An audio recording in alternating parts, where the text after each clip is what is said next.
Some news this morning on the Tennessee Titans first-round pick, 29th overall pick, Isaiah Wilson, the tackle out of Georgia, arrested last night and booked for DUI, suspicion of DUI, for blowing over the legal limit in Tennessee of .08. A statement from the team, if I can just find it here 1 second here. Sorry about that. A statement saying, quote, "We are aware of the situation. This is not conduct that is indicative of the character of our football team. We are working through the details on how to proceed." So again, Isaiah Wilson, the Titans offensive lineman, first-round pick, arrested on suspicion of DUI. Colleen will continue to monitor this story. All right. Thank you, Garofolo. Staying on top of all the news that's happening around the league as we take a look here at Gillette Stadium in Foxborough as the Patriots get ready for the Dolphins. New England's won 6 of their last 7 home openers. That lone loss, you might remember, was the Chiefs back in 2017. That's when Alex Smith was still with the team. What a game that was.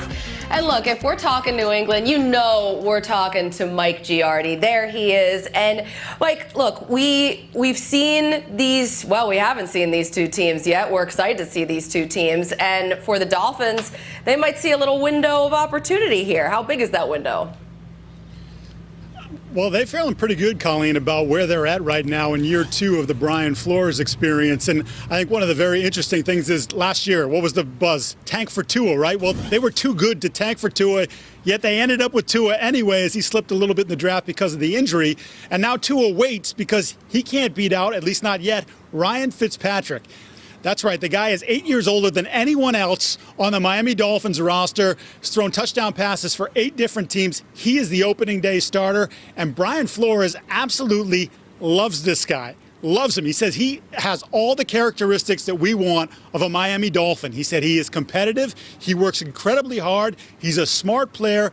Teammates rally around him. He motivates guys. And oh, by the way, even though he's competing with Tua, he's taken Tua under his wing. Tua's already talked about that. He said it's a great experience to be able to learn at the feet of Ryan Fitzpatrick, who has seen everything and pretty much done everything in this league. And Tua, well, you know, maybe we see him at spots. Brian Flores not discouraging us from the notion that maybe Tua gets a series somewhere in this game. But for now, it's Ryan Fitzpatrick's team, and the Dolphins feel like they're in good hands.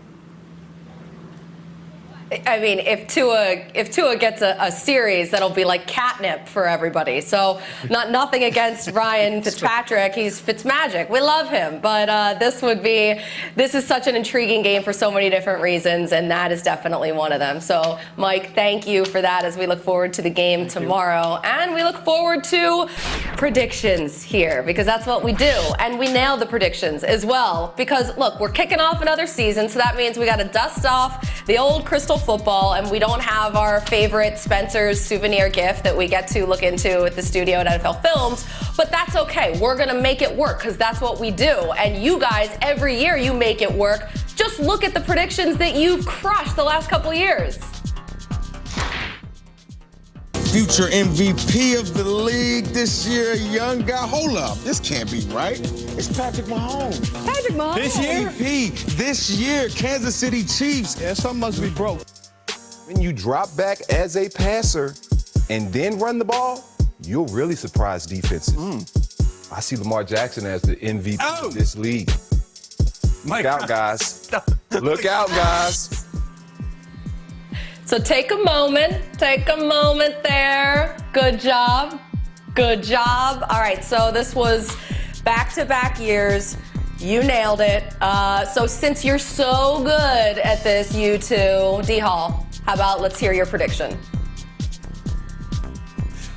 Okay, I'm gonna go with a guy who's never even had a vote. Let me find myself. I'm trying to find the ball. I can't find the ball. Oh, there we go. Found it. All right, forget it. I'm going with a dude who's never had an MVP vote before. Russell Wilson, ladies and gentlemen. He's gonna win the MVP this season. Another year with DK Metcalf under his belt. Tyler Lockett, you get Philip Dorsett, and what held this offense back last year? Injuries at the running back position. So you're going to get Carlos Hyde to go with Chris Carson and Rashard Penny when he's back healthy. Russ, let's do it, man. VA, man, stand up, because we all know Russ from Virginia, baby. Let's do it. You know I like the VA reference. All right, You know Mike I Rob. like that. You know I like that, D-Hall. You can't say VA without getting me excited. Okay, let's go. And Where my Rob, lights yeah, at? yes, Where sir. where my animation and stuff? Where's my crystal ball? Let's bring it on in. All right. Looking at my crystal ball. Okay, what am I seeing? I see something in the NFC South. Yeah, there's two old quarterbacks. Drew Brees, can't throw it no more. Tom Brady's gonna have some issues getting started in Tampa Bay. I see a division winner. Guys, it's the Carolina Panthers. Oh, did I say that out loud? It's the Carolina Panthers. The Carolina Panthers are gonna win the NFC South. Teddy Bridgewater, I see him throwing for close to 5,000 yards, directing this offense in every single way. Christian McCaffrey will be an MVP candidate. Oh my goodness, Matt Rule and the way that he runs ship and organizes things and communicates with his players. Oh my goodness. Guys, I know this may sound crazy, but the Carolina Panthers are gonna win the NFC South. I didn't do this. I didn't say this. It was the crystal ball on the graphic Lisa put up there. Man, that's, wow. Just came to me, guys. I'm gonna do the Mike Rob here. Really? Really, the Panthers are going to win the division? Okay, all right. Listen, here's mine. Let me get the crystal ball up here. Okay. So let's see what's in here. I see black and yellow. Ooh, I see a guy who, wow, looks pretty svelte since the last time I saw him. I don't know, maybe it's the crystal ball.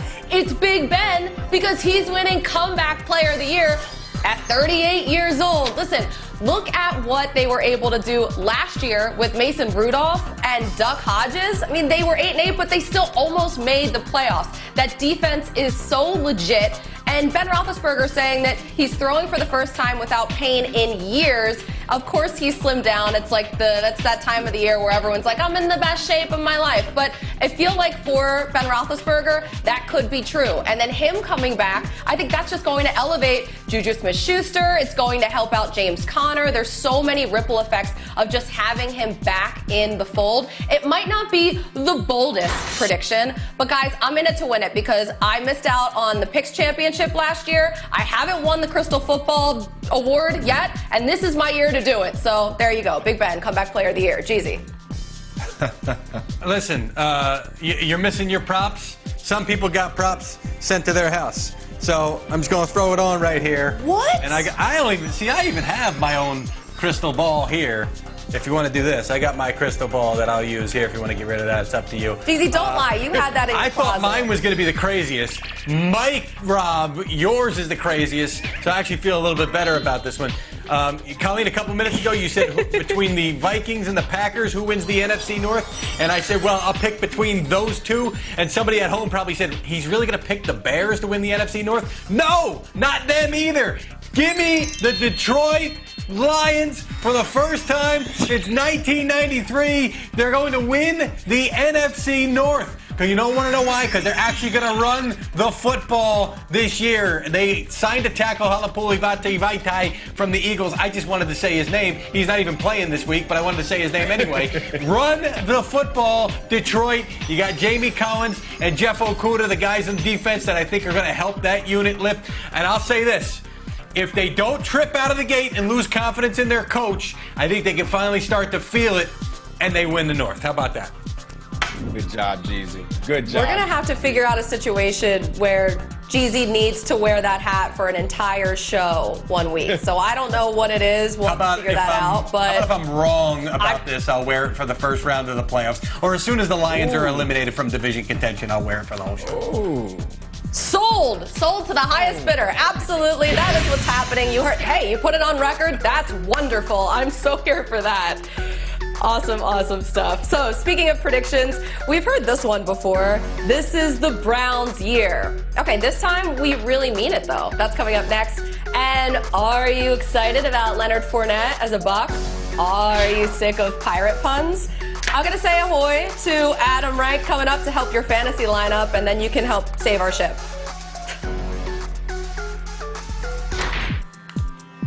I don't know how to get this to stay, so I have to hold. Oh my God, no. Oh, there. What is Props this music? department.